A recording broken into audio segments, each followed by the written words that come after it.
వరకు ఎప్పుడు తిట్టలేదు ఆయన చేత.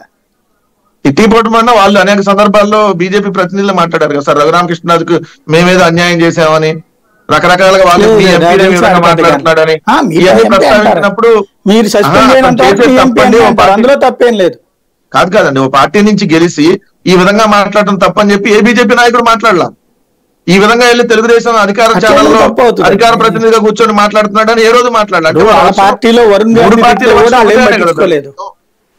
కాదు సార్, మూడు పార్టీల వర్షం ఒకటే, దాంట్లో అవునన్నా కాదన్నా. రెండో అంశం వచ్చేటప్పటికి ఇక్కడ స్పష్టంగా రఘురామకృష్ణరాజుకి సీటు చంద్రబాబు నాయుడు ఎందుకు ఇవ్వలేదని కూడా తెలుగుదేశం సోషల్ మీడియా కూడా కొంత ప్రశ్నిస్తుంది. బీజేపీ ఇవ్వలేదు, మీరు ఎందుకు ఇవ్వలేదు అనేది కూడా తెలుగుదేశం సోషల్ మీడియా అడుగుతుంది. ఈరోజు ఫస్ట్ టైం నాకు తెలిసి చంద్రబాబు నాయుడు మీద తెలుగుదేశం సోషల్ మీడియా కూడా ఆ విధంగా అడుగుతాం. ఇంకా 4 సీట్లు ఉన్నాయి కదా, ఆ 4గిట్లో ఏదో ఒకటి అన్న ఇవ్వండి, లేదంటే ఈ పోరాట యోధుడిని మనం మిస్ చేసుకుంటే అసలు ఈ రాష్ట్రానికి ఈ దేశానికే విఘాతం కలిగిద్ది, ఈ దేశ ప్రయోజనాలు దెబ్బతినిపోతాయి ఈయనకి సీట్ ఇవ్వకపోతాయి అని చెప్పి ఒక section of Telugu Desam media social media కూడా మాట్లాడుతున్నటువంటి పరిస్థితి. మరే మొదటి 13 లిస్టులో మరి రఘురామకృష్ణరాజుకి ఇవ్వచ్చుగా, పక్కన ఏలూరు ఖాళీగానే ఉంది కదా సార్. ఆ రోజు ఎక్కడో పుట్టా సుధాకర్ యాదవ్ తీసుకొని వచ్చే బదులు ఏలూరుకి పెద్ద నరసాపురానికి దగ్గరే కదా, పక్క జిల్లానే కదా, మరి అది ఆ సీట్ ఎందుకు అనౌన్స్ చేయలేదు? లేదంటే మరి ఇప్పుడు జనసేన కాకినాడ దగ్గరే కదా, నరసాపురానికి పక్కనే కదా, మరి అది ఎందుకు వాళ్ళు అనౌన్స్ చేయలేదు? మరి బీజేపీకి సంబంధించి అంటే వాళ్ళు సభ్యత్వం లేదని చెప్పారు. సభ్యత్వం లేని వాళ్ళకి చాలా మంది సీట్లు ఇచ్చారులే సార్, దాని గురించి మనం డెప్త్ గా వెళ్తే మళ్ళీ సబ్జెక్ట్ ఇవ్వలేదు ఎవరికి. మాధవి లత గారు ఎప్పుడు జాయిన్ అయ్యారు సార్?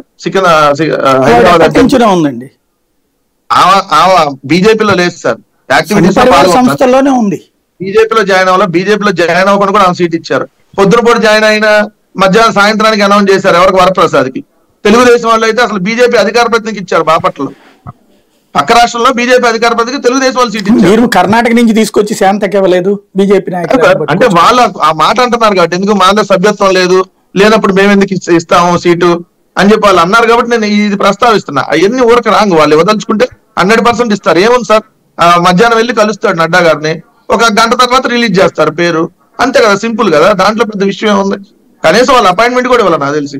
అంటే ఇతనితో అనవసరంగా ఎందుకు, ఇతను కాంట్రవర్సీ పర్సన్, ఏది పడితే అది మాట్లాడతాడు, కులాల మధ్య ఘర్షణ వాతావరణం రేకిస్తాడు, దానివల్ల మనకు నష్టం తప్ప లాభం ఉండదు అనేది మీకు 3 రాజకీయ పార్టీలు చేసినటువంటి ఆలోచన. అందుకనే మీరంటే మీరేవ్వండి, అది మానెత్తిరి ఎందుకు పోతారని చెప్పి 3 పార్టీలు ఒకళ్ళొకళ్ళు మీరేవ్వండి అనుకొని ఎవరు ఇవ్వకుండా పోయింది.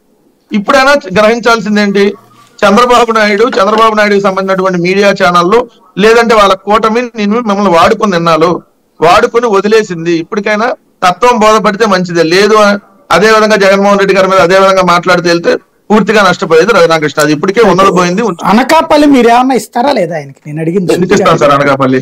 అసలు